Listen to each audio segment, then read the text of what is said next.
So I log on to our program here called Riverside that we use to record, and Tim's like, "It's been a long day," and it's 9:41 a.m. So Tim's had it. Tim's gone through it today, I think, and listen, I respect it. He's up. He's hustling. F1 is a all around the clock sort of sport. So Tim, why were you up so early this morning, my friend? Oh man, I mean, it's just like, when these things happen on the other side of the world, it's you've got to adjust your clock, right? So right. Getting up at like 5 a.m. some days is how does Jazz react to that? Is she a good sleeper? Yeah, she she could. What do I always say? Like, she sleeps so well. I'm always like, you could sleep through a dump truck driving through a nitroglycerin plant. She's like me. Okay. She's out cold, right? Like, okay. Yeah, very good sleeper. I am not, however. So really, are you? Yeah, I get up super easy. Really? So do you get up like? Is it? Are you one of those people that doesn't need a lot of sleep? Like, I know Alan Walsh, who I should do a show with. He is one of those weird people that, and it's rare, but it happens. He only needs about 3-4 hours a night.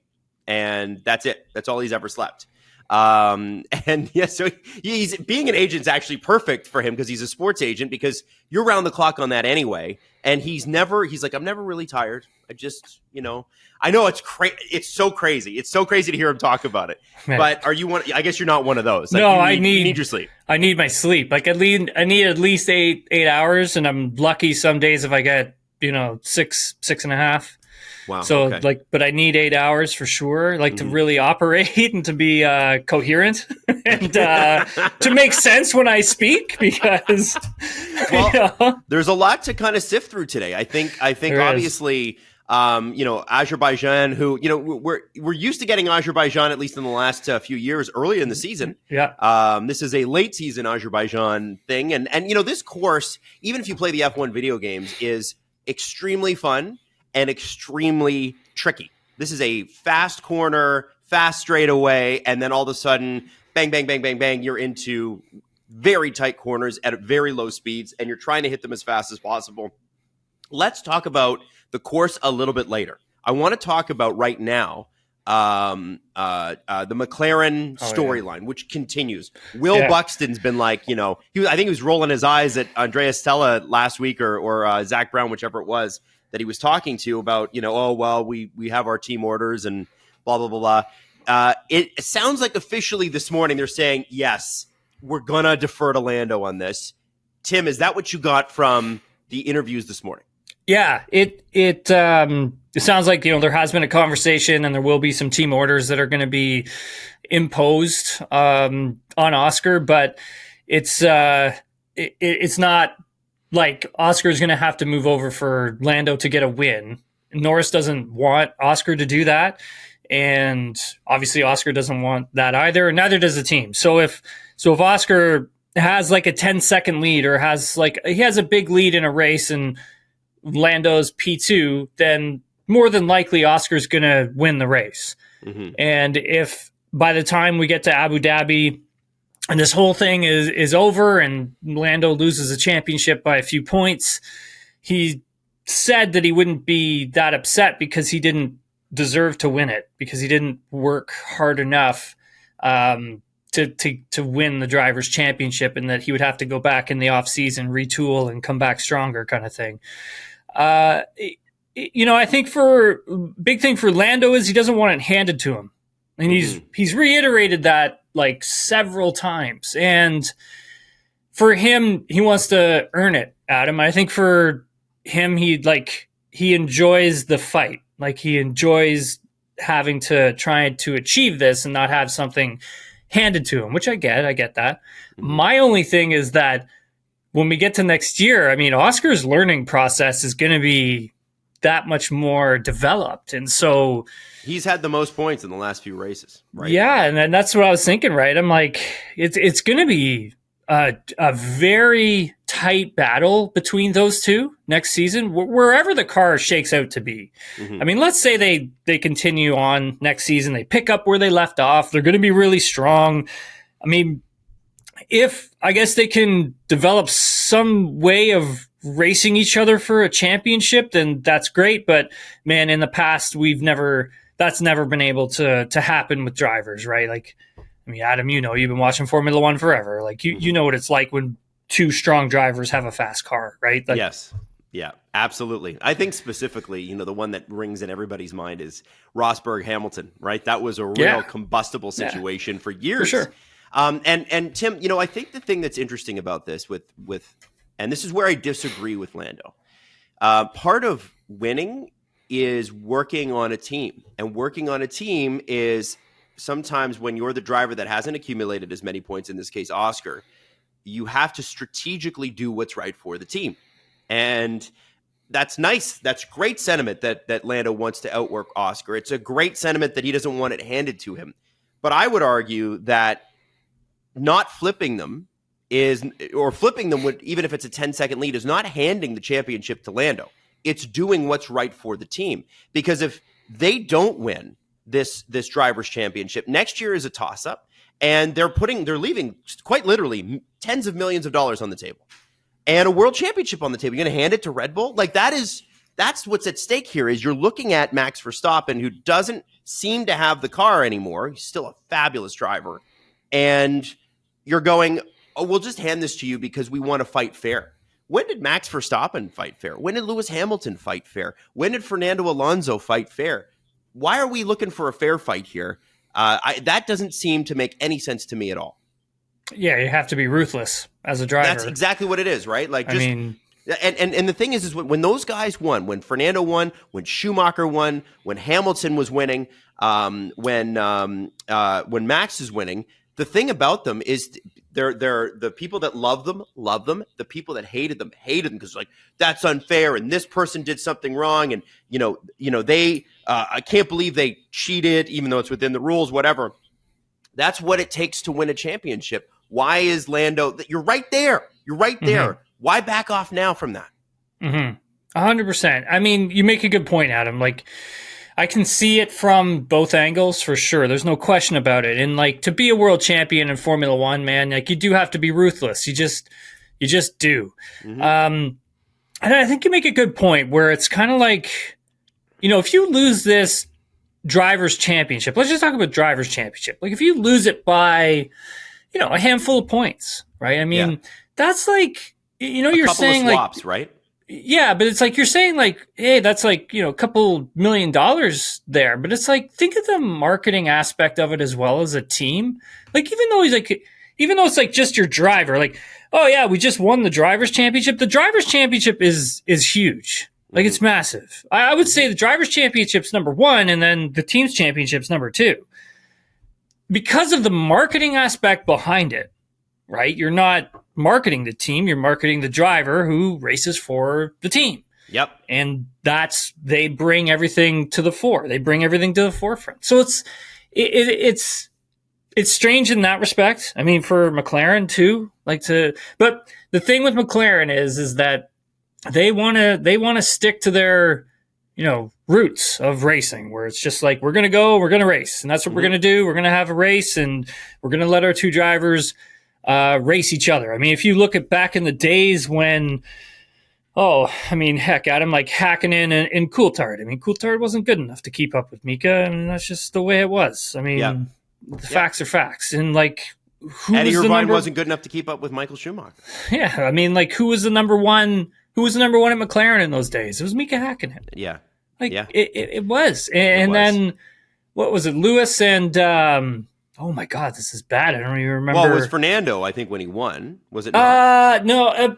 So when Lewis first came into Formula One, they were like Fernando and him were teammates. And Lewis actually almost won that championship. That was, pretty spectacular. But I mean, Lewis had a number two. He did. He had a driver who was number two, Heikki Kovalainen. Like, right. Come on. I mean, that's not to say anything bad against Heikki Kovalainen because he is a good racing driver, really great, and he deserved to be in Formula One. But I just don't think he was on Lewis's level, right? Because Lewis, in my opinion, generational talent. That's just where he is. So, I mean, there's always been, in some respects, at racing teams, a number one and a number two. Like, look at Schumacher and Barrichello. Schumacher and Irvine. Mm-hmm. Like I can go on. Like I can just go through the list here. I mean, remember Senna and Prost? Like, yeah. I mean, those were like two alpha dogs, 1A and 1A. And how did that play out? I mean, Prost left the team. Like he didn't want to be around Senna anymore. Like that relationship broke apart. So look, it's you do have, and I agree with Zach Brown when he's like, we have two number one drivers. Yes, you do have two number one drivers. Mm-hmm.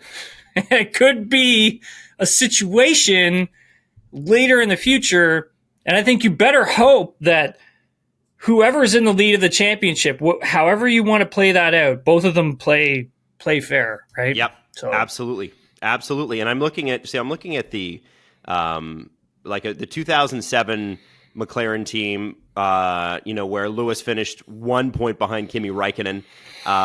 1 point, Tim. That's what it could be. 1 point, and then the next year, what a great championship that was. Well, and 2 years in a row, because the next year he beat Felipe Massa 1 point. 1 point. 1 point.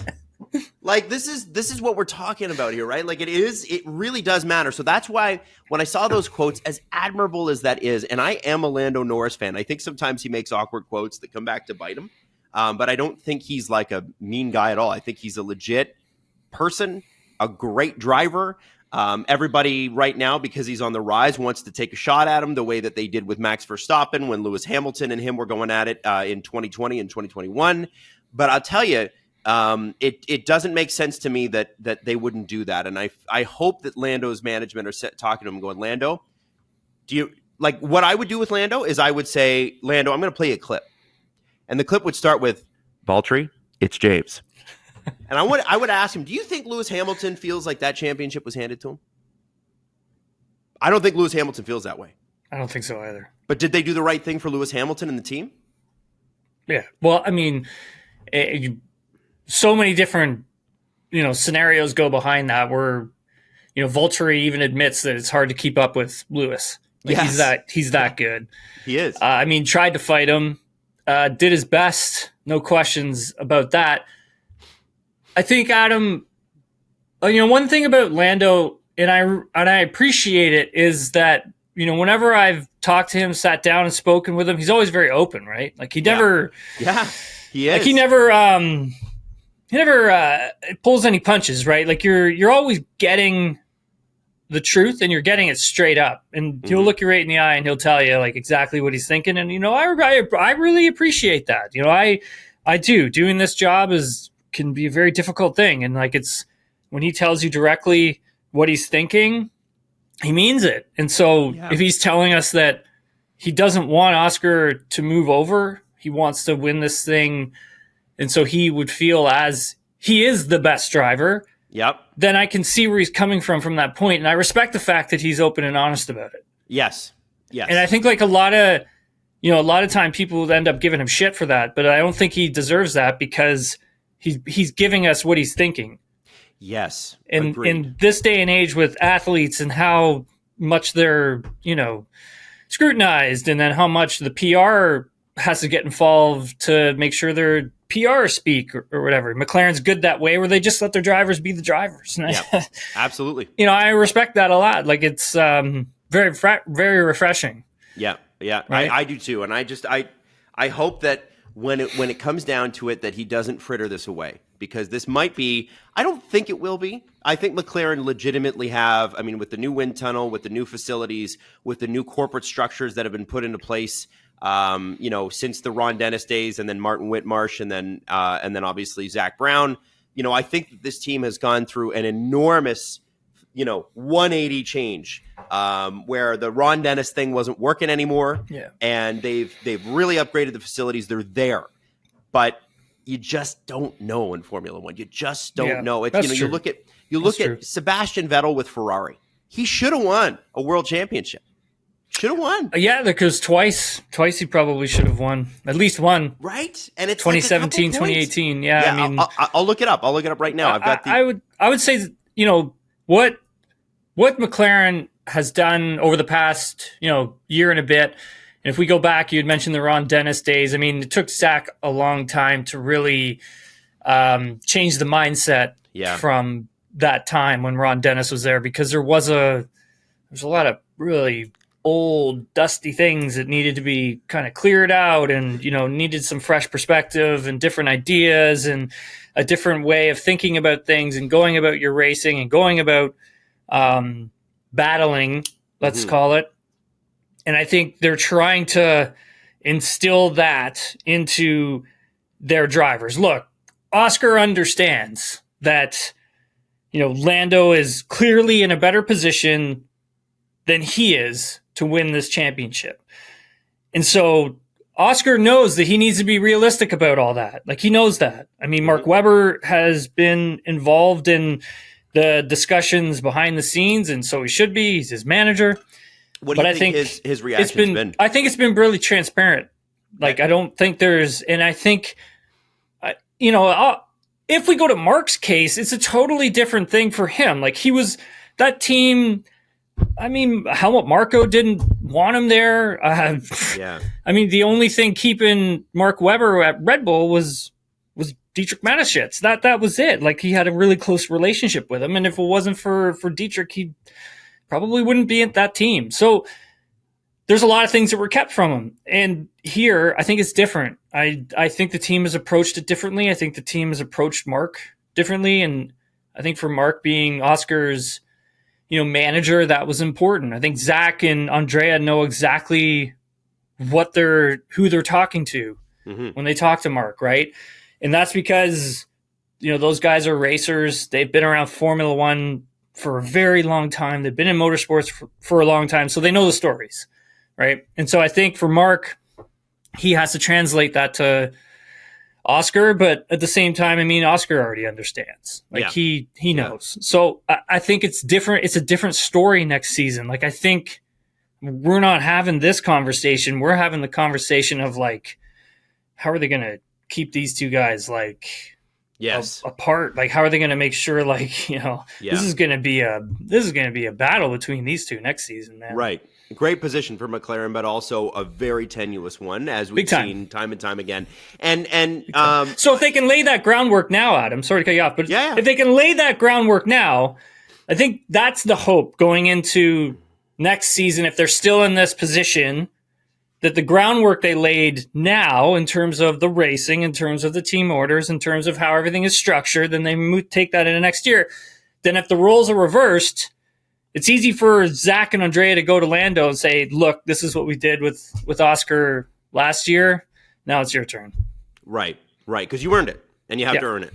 So, as long as they stay within those guidelines, then obviously things will be good. Now, on the McLaren track, because we're talking about the team, there are rumors this morning, and they've been circulating all week, about Gabriel Bortoleto, who famously went from 22nd place to first place recently, and some serious interest from Sauber, soon to be Audi.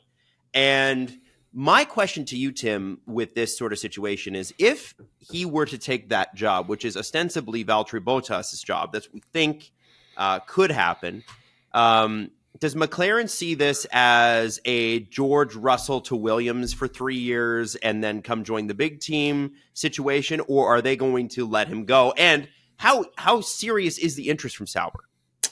It's they're interested. There is no question about that. Like, there are conversations, happening behind closed doors to try and get Gabriel Bortoleto at Sauber. I mean, even Fernando Alonso, I mean, obviously helps manage there for people that don't know. Helps manage him. So he's managed by Alonso's A14 management company. Mm-hmm. And so, Alonso hasn't, said that he's not going to be on the grid, right? He says he's an incredible talent, and he thinks he's destined for F1. Like, he even said today, like, it's a matter of time before he gets to F1. So that's obviously Fernando positioning his driver. Mm-hmm. But at the same time, I mean, there's probably a sprinkle of truth to that. And I also feel that, he's the real deal. Like, this is He's a really great driver. He's really had a tough time with Formula 2 like all the other drivers have. Like those cars they haven't been good. Like I don't want to say they suck, but the new cars have not been good. And the new cars like have really thrown a lot of big teams for a loop. I mean, Prima is not a bad team. And, having two drivers like Ollie Behrman and Kimi Antonelli and, they're some races qualifying like P14, P15 or whatever. It's just like, that's not a Prima car. Like those Prima is competitive in every single series they enter in. It doesn't matter. Like they're a top tier junior team, soon not to be junior if they're moving to IndyCar for next year. But I think that having Gabriel Bortoleto on your team as a rookie, especially for a team like Sauber, and you have Audi coming in, it could be a bit difficult. You may want some experience there. I think it's a toss-up between Bottas and Bortoleto now. I thought Pourchaire probably would have had a chance, but it doesn't sound like he's one of the favorites, even though that'd be great if he was, because he's really fast. Like, that guy's really fast. But it really does sound like it is coming down between Bottas and Bortoleto. And what do you think they're going to go with? Do they want the experience, or and by the way, just like, so we'll answer that, and then I got to come back to the McLaren driver program. I think Bottas makes the most sense for the experience factor, and I think if you're Mattia Binotto, right? It's a bad car. Yeah, exactly. But you're also like bringing in a huge, huge engine partner. Well, they're redoing the whole team, right? So you need the experience there to handle that. And then I think having a rookie in that position, it could be a bit much. I think it's kind of like, you keep Valtteri around for another year, maybe 2, and you have Bortoleto as your reserve. You get him trained up, let him see everything, give him all the testing, sim duties, and then eventually you kind of work him in, when either Hülkenberg leaves or Bottas leaves, right? So I think that would be the smart way to go. But again, right, like we want to see rookies here. So, I mean, we want to see some fast young drivers in there. So I wouldn't be upset to see him in that seat, Adam. And Tim, this is a big boon for the McLaren young driver program, because obviously the Red Bull one is sort of the most famous. It's produced the most drivers currently on the grid. Mercedes has done a pretty good job with it as well. Like, George Russell, Kimi Antonelli, McLaren.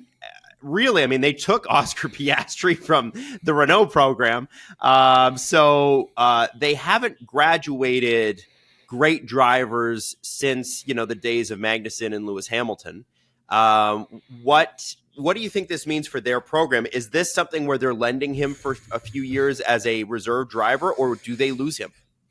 I would say I don't know this for a fact, but I would say that they lose him. That doesn't make sense for him to, go somewhere else to kind of get trained up to move over to another big team. I don't think teams are willing to do that anymore.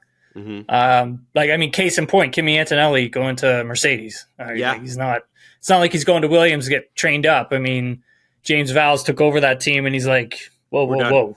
We're done with that. We're doing things my way, and we're going to lean on our driver academy, and then I'm going to go out and get Carlos Sainz, because I've had enough of this poor Williams showings. So I think that Bortoleto's deal with McLaren would have to come to an end.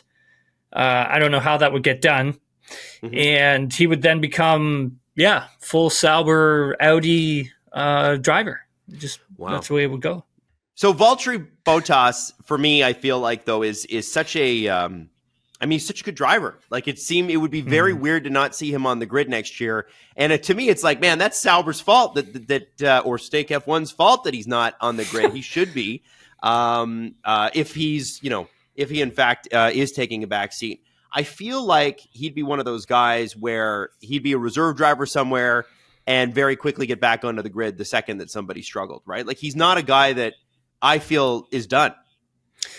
I agree. I don't feel like he's done either, but it's kind of, where's he going to go? Like, where is he going to go? Like, where else? There's no more room anywhere else. I don't think he wants to be a reserve driver. I mean, like, he's Valtteri Bottas. Like, you know what I mean?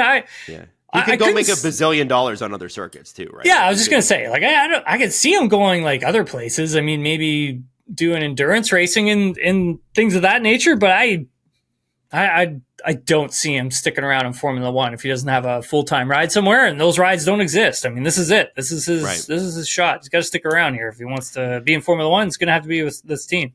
Okay, so let's talk a little bit about what else do we want to talk about today? Let's talk about the there's so much. The circuit, the track itself. What do you think in terms of Azerbaijan, the track itself? Whose car is going to benefit from the extreme high-speed corners and then the extreme low-speed corners and really quick speed straightaways? So I was on Dustin Nielsen's program. Do you know Dustin? TSN 1260? Yeah. Well, like, they have their own thing now, right? Oh, like, do they? Oh, yeah, great. they have their own digital show thing or whatever. They talk about you all the time, dude. Is it bad? No, it's good things. It's good things. No. They were just saying how much they really like you. Adam, you're a very popular figure. If you don't already know, that's nice of him to say, because I know that as Leaf fans in the hockey sphere, we can be a little much. Oh yeah, obviously they're Oilers. They were like, you know what? Screw those guys. I mean, obviously, yeah. Being from Edmonton and all the things they're doing there, so I get it. I was simply saying that, it's an interesting track in terms of like straight line speed. Obviously, you have a straightaway that's one of the longest in Formula One. It's over 2 kilometers in length. So trimming the car out is important. So making sure that you're sort of removing a lot of the downforce on the car, so it kind of slips through the air. Yeah. But you also have to make sure that you have a good mechanical ride with the car, because the corners are a little slower. Like, a lot of them are 90 degrees. There's nothing that's super high speed in terms of cornering. There's some tricky corners like the castle section. But yeah, I don't know how they thread the needle through there sometimes. Like, it's always fascinating to watch. But yes. That being said, I mean, some teams I think are going to be fast on the straightaways. And it's all going to come down to that compromise. Like, is it better to make sure you're quicker through the slower speed stuff, which, because there's a lot of it, or is it going to be more beneficial to be quicker down the straightaway? I would say that if your car is set up with a strong sector 2, where a lot of the corners are, and maybe a very strong beginning of sector 3, then I think you're going to have success here. That being said, I do think McLaren is going to be one of the favorites. I think Ferrari could be really good here. Okay. I really think Ferrari could be good here. I'm not sure about Mercedes just yet. I mean, I know obviously Toto wants to get things back on the right track. He's not happy with how things have gone in the last 2 races coming out of the summer break, given how strong they were going into the summer break. And temperatures are quite high there. Like, I think today it's well into the 30s. So it's not really going to benefit a team that overheats the tires a lot. And I think Max Verstappen's going to be strong here. And I think Sergio might be okay here too. Like, this is the type of track where Sergio's done well at before. The way it's designed suits his style. The car has understeer in it. He's usually really good with that. And a lot of 90-degree corners sometimes tends to lead to getting some understeer in the car. So I could see Sergio being pretty good here. But Red Bull's always that. I think, like, every race we go into from here on out, it's always the question of, like, where's Red Bull going to be? Yes. Because I think they're always going to be right there somewhere. It's either, it's going to be like when we were in Spa, like, their qualifying was outrageously strong. And then, we get to, Zandvoort, Monza, and all of a sudden the car is like a monster, as Max claims, and undrivable. And so it'll be interesting to see what type of a car they're going to have. They've had a week off. I mean, that's given them a lot of time to sift through some data. We've spoken about the front wings already and the flexi wings. So let's see what happens there. And yeah, I'll be interested to see what type of a Red Bull we get this weekend. I am too. I mean, they are the story. And as much as the McLaren team orders are one thing, I think that the world right now revolves around Red Bull and their performance. Yeah, I mean, like, when do you remember, like, a team, like, just falling apart like this? Oh man, yeah, and directly coinciding with their head engineer leaving, like their legendary engineer, like the weekend he left, you see the curve go down, and I don't remember it, and it's difficult. I wouldn't even know, going back into the annals, like how long it's been since something like this happens. Usually, if you got a great car, you got a great car. Like I would say, like the Braun GP days. Yeah, but they won like the first. Didn't they win the first 7? Yeah, so but again, right? It's kind of like that same sort of story where got out to an early lead, got into an early big lead, and then everyone else like started like catching up. And so I kind of look at it that way, but at the same time, I'm like, not anybody really left that team, right? Like it ended up being turned into Mercedes. And, yeah. Everyone stuck around. And so I was like, this is way different. Everybody's leaving Red Bull, and like the car is kind of going with everyone exiting the team at the same time. So it feels a little end of the Vettel era, doesn't it? I guess. I mean, but like, you know, you're ending the Vettel era, right, Adam? But you're beginning the Verstappen era. Yeah. Like he is like, look, Sebastian Vettel, incredible driver. I think Max is that next sort of level up. Generational. Yeah, like he's doing things with that car that nobody can do. Like even if it's that bad, the car is that bad, and he's still like getting P6 or challenging for a podium. Like that's amazing. Really impressive, man. I did love that Mike Crack, who is team principal at Aston Martin, hey, the door's always open for Max Verstappen. Yeah, for sure. But that's for every team, he said. That's every team, yeah, 100%. And so obviously now that Adrian Newey is officially announced at Aston Martin, and obviously Max and Adrian have a long history together, there are already conversations. We mentioned it on Tuesday about, you know, what's it going to take for Aston Martin to get it. And it's funny because Fernando Alonso today said, I'm going to be racing next year. I'm going to be racing in 2026, and I'm going to be racing afterwards too. So, I mean, Fernando Max team would be insane. Let's just say that right now. But I don't think that would work, Adam. I don't think it would work either. It would feel like Lewis Fernando a little bit, you know? That would not work. But like, where are we at with Max Verstappen and where he's at with the team? You have a sense of, because I know Mercedes were openly courting them, and not just Max, but also Helmut Marko.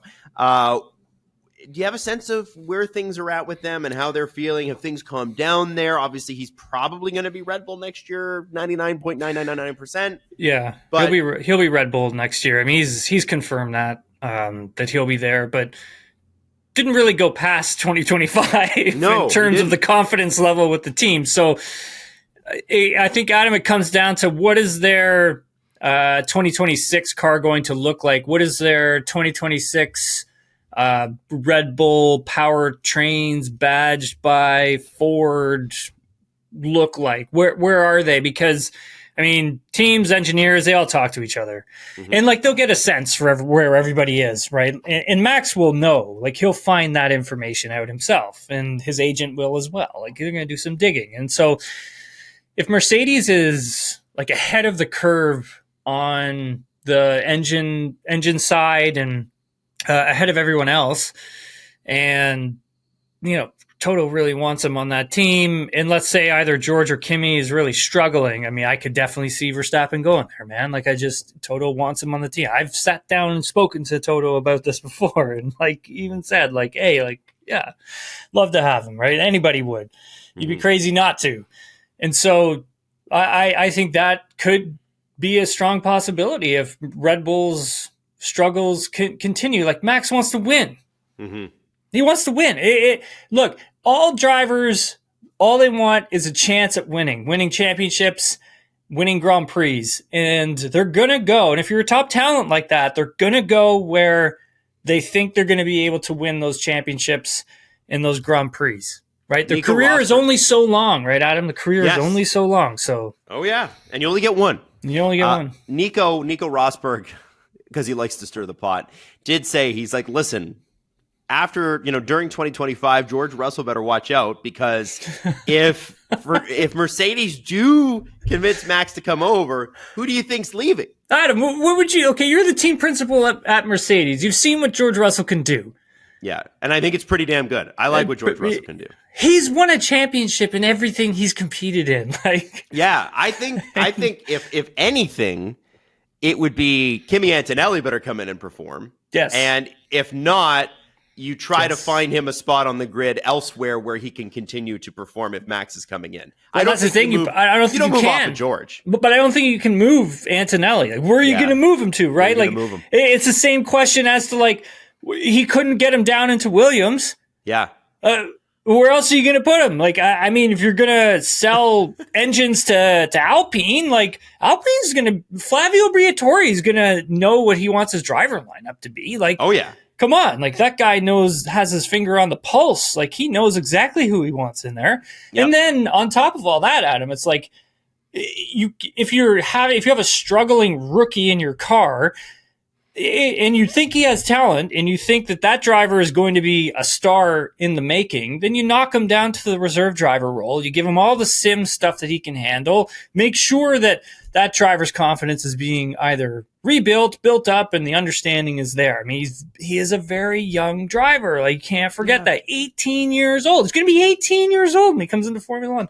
So, I mean, I think at the end of the day, if George struggles, yeah, I don't know, right? Like, it's... No more sleepovers at Toto's house. Yeah. That would be rough. That would be rough. But if Antonelli struggles, right, it's the same thing, right? So yeah. Those two drivers are definitely, I think, battling obviously for a seat in 2026 for sure. No question about it. Okay, so now that takes us to, and I'm just trying to think. I'm running through the Rolodex of teams in my mind here. By the way, Fernando Alonso saying that he would have donated 10 or 20% of his salary to bring on Adrian Newey was awesome. I thought that was hilarious. I think Fernando is. He's in hold on one sec. Somebody on Twitter made this video. It's like, I don't know how they got the footage. Okay, I don't know how they got it, but it is literally, man, like the person writes, he's so effing happy, and it's like just video of Fernando just smiling around Adrian Newey throughout that entire day, week, whatever it is. But Adrian Newey's always in the shot, and Alonso's face is like this big. His smile is like huge. It's hilarious, man. I was laughing my ass off when I saw that. Oh my God. You know what? He's in his element. I think obviously Fernando's golden era would be winning 2 championships in a row with Renault. But to me, first off, he's racing out of his mind right now. It's unfortunate the car's not there with him, but he's amazing right now. Second, he's just so much fun.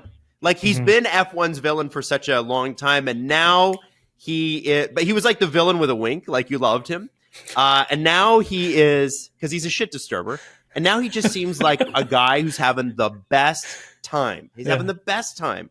He's fun on social media. They do a great job with his TikToks. Like, he's wicked. I don't know. There's just something about Fernando Alonso right now that's like, I can't keep my eyes off the man, and I'm not afraid to admit it. In Italy, he came into the FIA like bullpen on his scooter, and you're not really allowed to ride those things around like the paddock, but some of the drivers get away with it. And Fernando like comes scooting into the media pen and literally like parks right up in front of like the TV camera and the microphone that all the reporters go to interview him. Literally just rolls right in. He's got his sunglasses on and everything. He's on his scooter. He's like, okay, start asking questions. I love that. Oh man, that's awesome. Oh, it's so what good. A guy. So good. So yeah, like I think the other thing obviously to look out for this weekend will be Ollie Beerman. He's going to be racing for Haas. We're going to see him for the first time. And I've talked about this. We talked about it a little bit a couple weeks ago. But Tim, your expectations for Beerman and Haas? It's going to be a learning weekend, I think, for Oliver Beerman. It was funny. He was in the FIA press conference earlier this morning, and he was joking about his last time at this track, right? He's racing F2. And he was saying the last time I was here, he's like, I was crashing and bouncing and banging off the walls. He's like, so I don't want to do that this time around. He's like, so I have a lot of learning to do. Just really great at describing what he needs to do this weekend to build up the confidence, get himself ready. Same with Franco Colapinto. He was saying similar things to what Ollie Behrman was saying as well.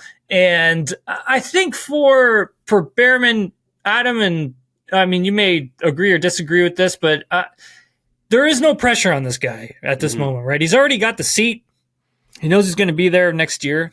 If anything, this is just great learning for him. Early learning, right? And that's just going to just help for next season. So if he, I don't know, man, if he like balls the car up, I mean, no one's going to be, I mean, obviously the crew would be upset, and then they're going to be upset about the amount of money, but I mean, he's already got the seat for next year, right? So I just honestly think, man, the best thing for him is just to build up through every single session and then execute for the qualifying, because that's where things are going to be really difficult for him.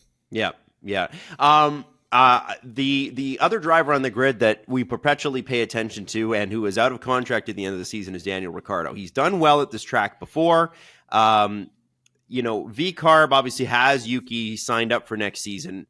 When do you think we get an answer on Liam Lawson, Daniel Ricciardo, Sergio Perez? I was thinking we would get something soon, but I mean, it's so hard to tell. It just really feels like no one's made a decision on what they want to do there with their driver lineups. And I don't know if that has to do with if Sergio Perez struggles continue. Do they replace Sergio after Mexico? Like, I don't know. Like, it's kind of just feels like Lawson's kind of hanging around there. And they only have a couple of days left, I think, before they need to make a decision on him. I think it's this week. Like, they have to have a decision on what they're going to do with Lawson, or else he can go elsewhere. But again, like, where's he going to go? Right. I mean, like, there's no more. Where's he going to go? There's no more seats. I mean, Sauber's are kind of already got the drivers they're looking at. That he's not one of them at the moment. I mean, that could change. It is Formula One, but I doubt it.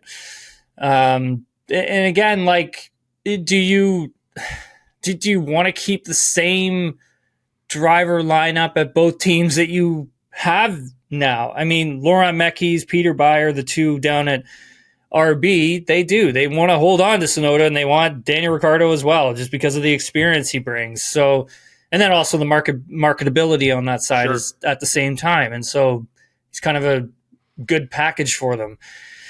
So then what do you do with Lawson, right, Adam? It's like, what's the deal with Sergio Perez? Like, what do you...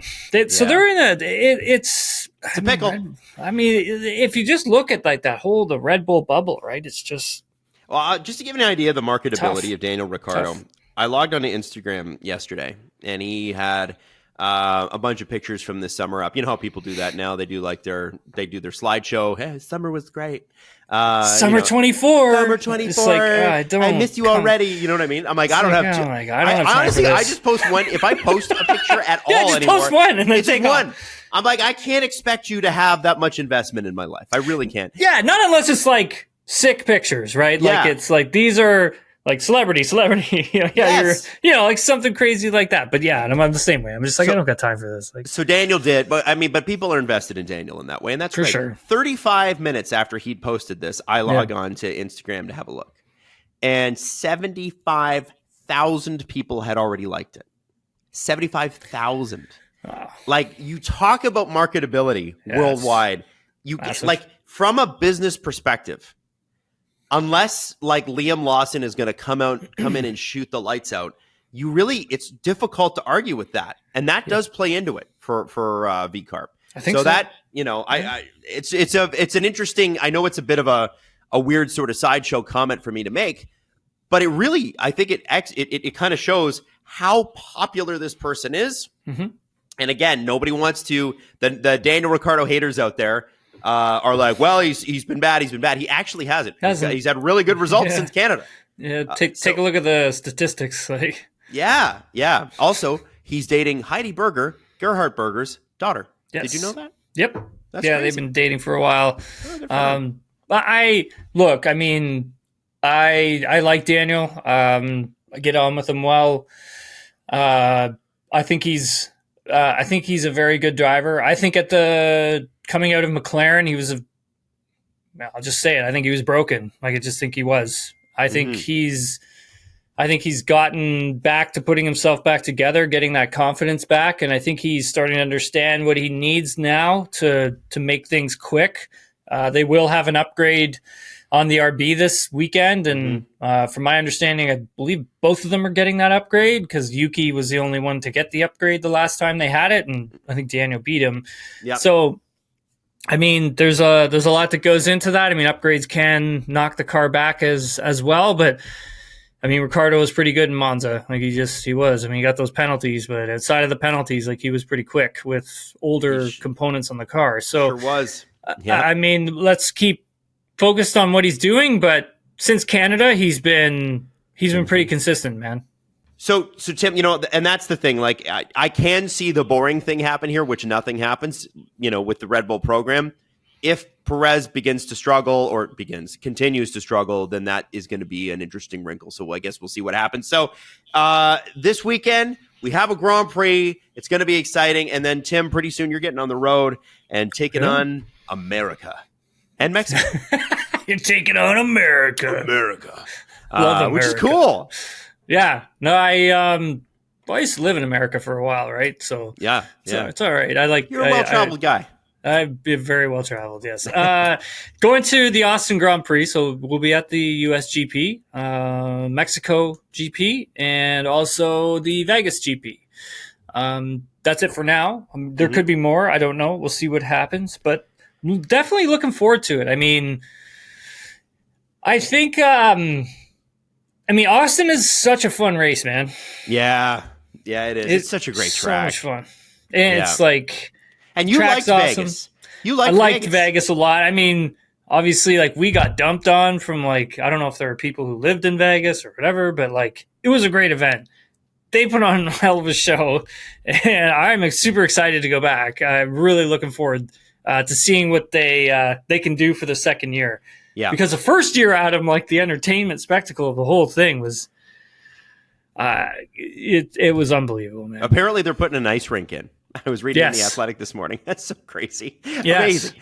I love that. I know. I bet it's like on top of the F1 building, I was told, where they're putting it. But what? I was like, I guess it could actually, you know what? It could support it. It is cold enough there at night for an ice rink. Yeah. Yeah. So maybe not during the day. So I don't know how they're going to keep it from melting during the day, but maybe maybe. But it's like you're not there until the evening, anyways. Right. It's such a it's such a crazy vibe there, man. Because it's like you're going into work at like, I don't know. I think like one night I went in to interview Alessandro Luni Bravi for our podcast. Yep. At like 6 o'clock at night, and usually like you're kind of winding down from an F1 race at 6 o'clock at night, but you're winding up because you're not getting out of there till 4 a.m.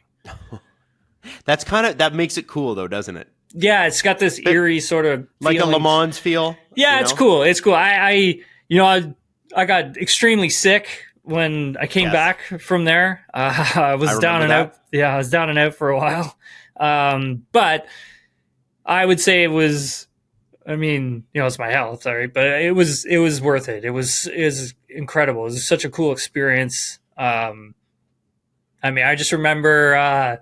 So F1 had me like positioned by the paddock entrance for the race that night, and it literally was like celebrity after celebrity walking by me, and I just was like, my head was on a swivel, man. Like I was just like, holy, that's hey, stop for a picture. Hey, thanks for taking that picture. And they're just coming by, and you're getting to chat with them for a couple minutes. Like, it was wild, man.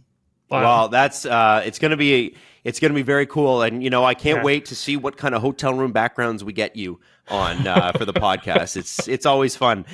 So Timmy always stays in the 5-star big palatial mansions. So so anyway, Tim, enjoy your race weekend. I know we're going to be texting back and forth the entire time, and we'll catch back up on Monday, my friend. Sounds good. Thanks, buddy. Appreciate it.